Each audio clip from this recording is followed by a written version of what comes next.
Assalamualaikum warahmatullahi wabarakatuh. Salam sejahtera, Om Swastiastu, Namo Buddhaya, salam kebajikan. Pada video kali ini saya akan menjelaskan mengenai fungsi negara menurut para ahli dan bagaimana implementasi fungsi negara di Indonesia.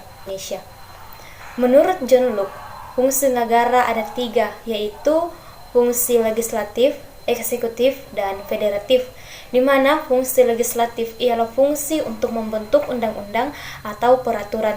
Fungsi eksekutif ialah fungsi untuk melaksanakan undang-undang atau peraturan, dan fungsi federatif ialah fungsi untuk hubungan luar negeri. Menurut Mohm Kusnaldy, ahli tata negara berpendapat bahwa fungsi negara terbagi menjadi 2 bagian, menegakkan politik hukum dan ketertiban dan menuntut kesejahteraan.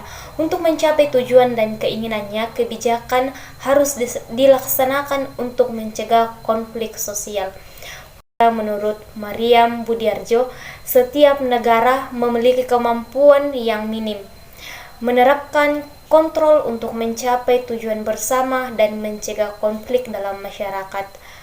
Untuk meningkatkan kesejahteraan dan kemakmuran rakyat, memfasilitasi aspek pertahanan dan keamanan untuk mempertahankan diri dari serangan eksternal dan internal. Keadilan bagi seluruh warga negara melalui lembaga peradilan dan konstitusi negara yang ada.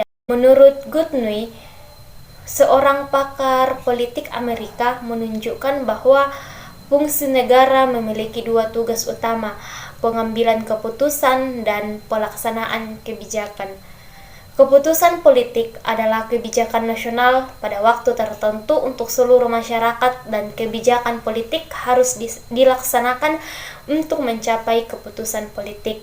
Dan menurut Charles E. Merriam, fungsi negara ada 5, menegakkan keadilan, melindungi negara di dalam dan di luar negeri, untuk menjaga pertahanan, ketuhanan, dan kelangsungan hidup.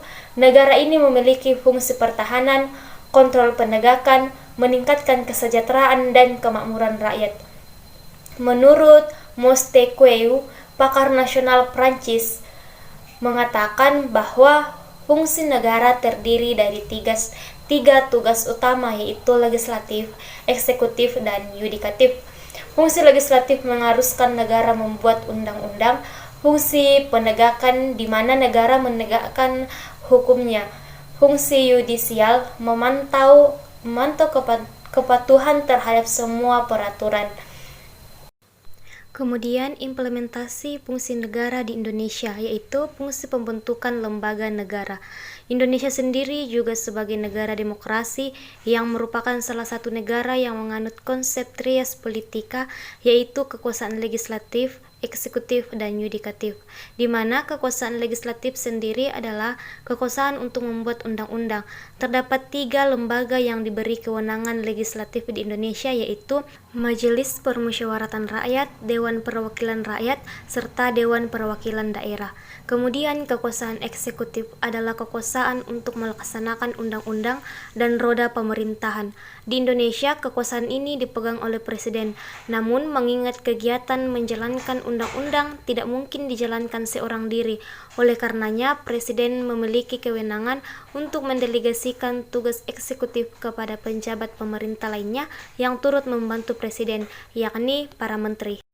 Kemudian, kekuasaan yudikatif adalah kekuasaan yang berkewajiban mempertahankan undang-undang dan berhak memberikan peradilan kepada rakyatnya, atau sederhananya adalah kekuasaan kehakiman. Itulah implementasi fungsi negara di Indonesia.